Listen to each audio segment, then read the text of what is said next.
Hey everyone, and welcome back to the Cave of Collectibles. I hope you're all having a great week, you're staying safe during this crazy time that those of you in isolation are staying sane. Those of you in self-quarantine are doing okay, but I'll try and get as many videos as I can out this week to keep you all entertained. Today, I wanted to continue with my reviews of the bombshell statues in my collection.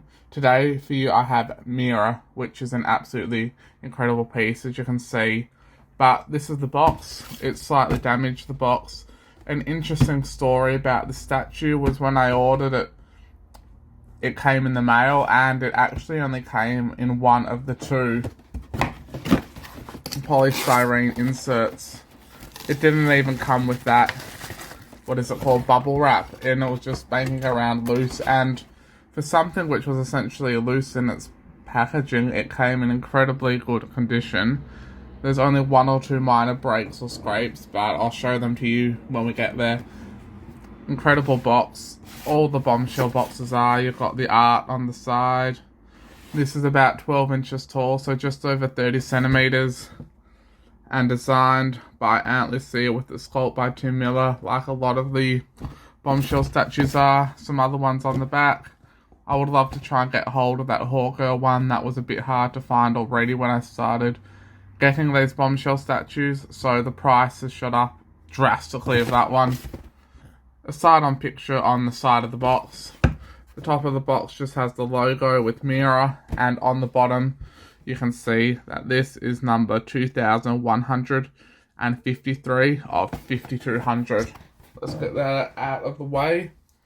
Coming either the end of this week or early next week, I got a surprise unboxing, so stay tuned. It's an incredible piece, so yeah, let's have a close-up look of this beautiful statue.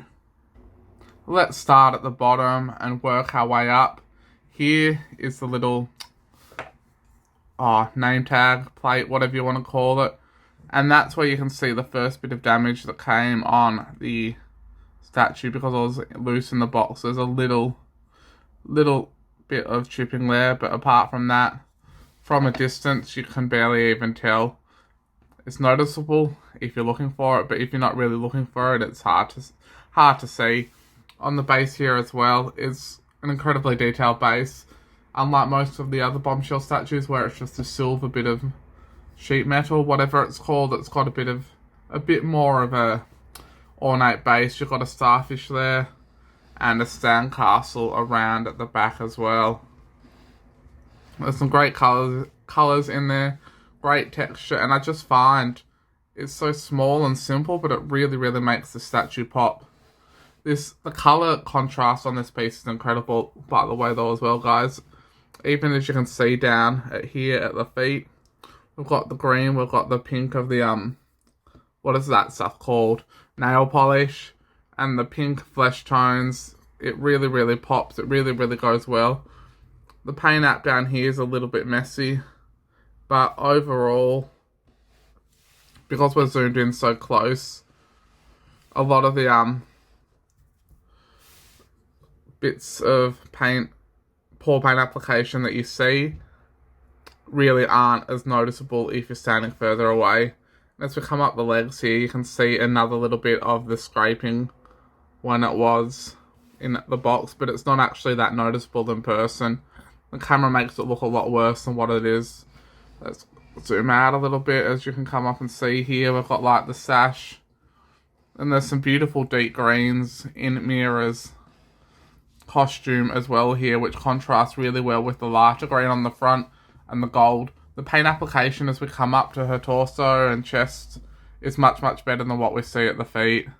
There's a little bit of a mess there in the gold, but that's about it. It looks much more solid up here as well. The skin tones themselves are very solid. There's an awesome little gold shell there.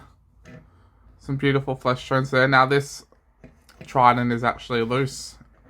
I don't know if you can see, so you can move it, you can pose it. But we'll get back to that in a second. Great flesh tones. This necklace she's got is actually movable, so you can pose it however you want. I'll fix that up after. And let's zoom in on her face, which I think is probably one of the best faces I've seen on a bombshell statue. As you can see there, you've got the eyeshadow. There's multiple colours in her eyes, the irises. You've got the lashes, the lips there look lush for lack of a better word, and glossy as well. And then there is the bright red hair as well, which is actually shaded, but the camera doesn't pick it up too great. There is a much deeper red in the recesses. I'll see if I can get a better angle. There you are, you can see a little bit of it there. The hat as well is incredibly detailed. She looks like she's just set for a day on the beach.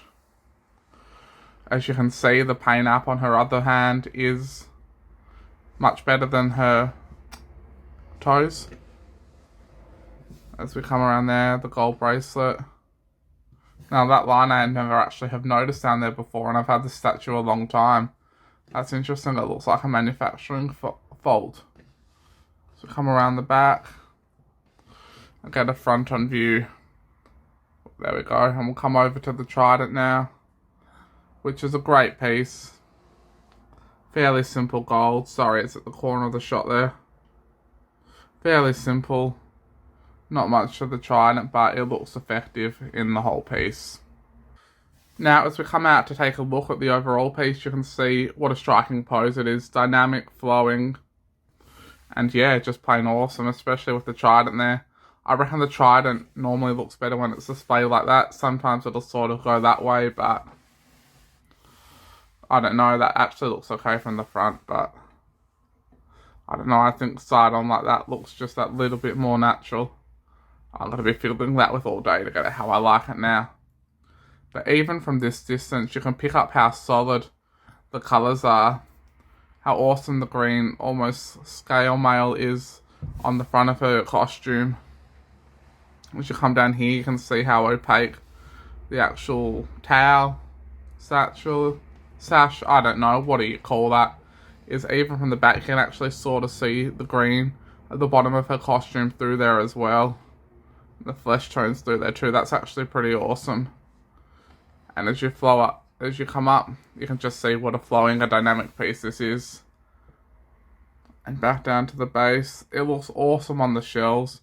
I know in Australia it's still available. I'm not sure about the rest of the world, but if you're looking for it, guys, I highly recommend getting it. It's a beautiful piece. It looks great on the shelf. But yeah, anyways, guys, if you enjoyed that, check out some of my other videos. Please leave a comment, like, subscribe, do all of that stuff.